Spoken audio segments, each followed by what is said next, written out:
नमो नारायण। भक्तों, स्वागत है आप सभी का।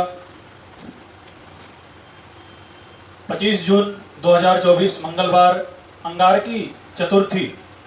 भक्तों, अंगारकी चतुर्थी भगवान गणेश की अत्यंत प्रिय तिथि है। ऐसा कहा गया है कि निर्जला एकादशी का व्रत करने से पूरे वर्ष एकादशी का व्रत करने का फल प्राप्त होता है। उसी प्रकार से एक अंगारकी चतुर्थी का व्रत करने से पूरे वर्ष संकट चतुर्थी का व्रत करने का फल प्राप्त होता है। इस अंगारकी चतुर्थी की विशेष महिमा है। पूरा वीडियो आप सभी श्रवण कीजिएगा। आगे रोग विमुक्ति स्नान का मुहूर्त भी मैं बताऊंगा। 25 जून 2024 मंगलवार को रोग विमुक्ति स्नान भी है।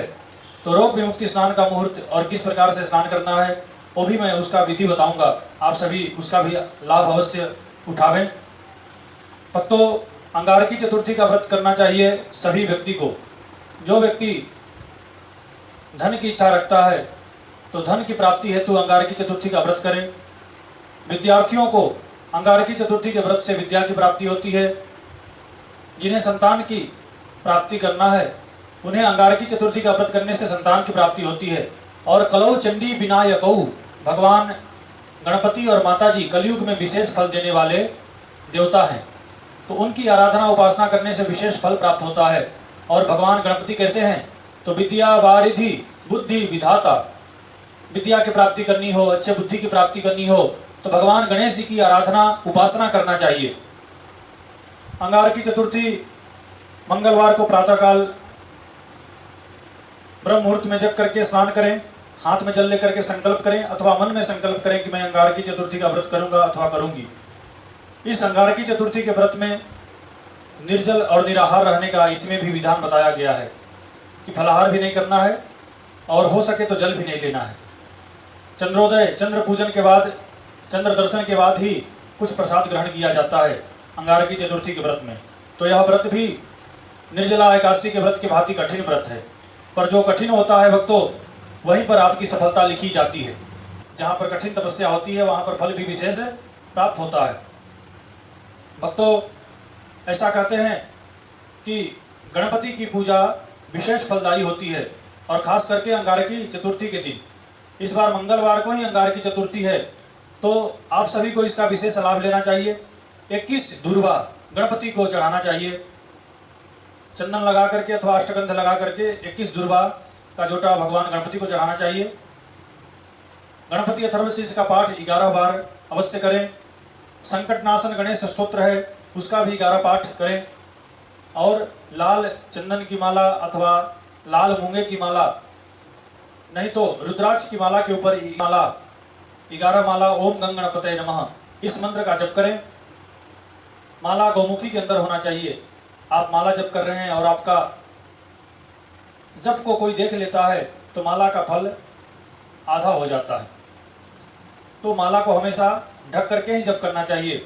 और भक्तों, इस अंगारकी चतुर्थी व्रत में गणपति को गेहूं, गाय का घी और गुड़ का मोदक बना करके भगवान गणपति को भोग लगाइए।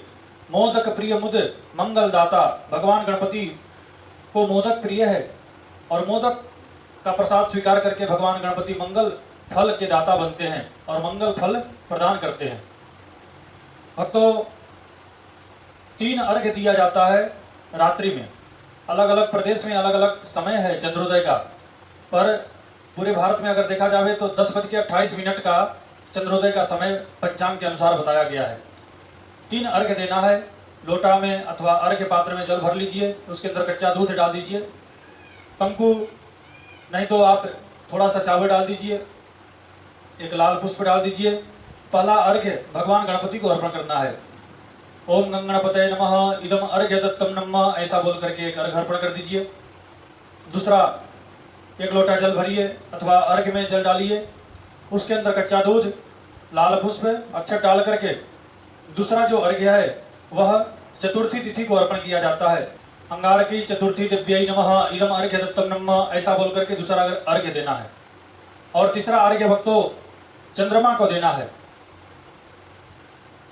जल में कच्चा दूध डाल करके, अक्षत पुष्प डाल करके ओम सोमाय नमः इदम अर्घ्य दत्तम नमः, ऐसा बोलते हुए एक अर्घ्य अर्पण कीजिए चंद्रमा को।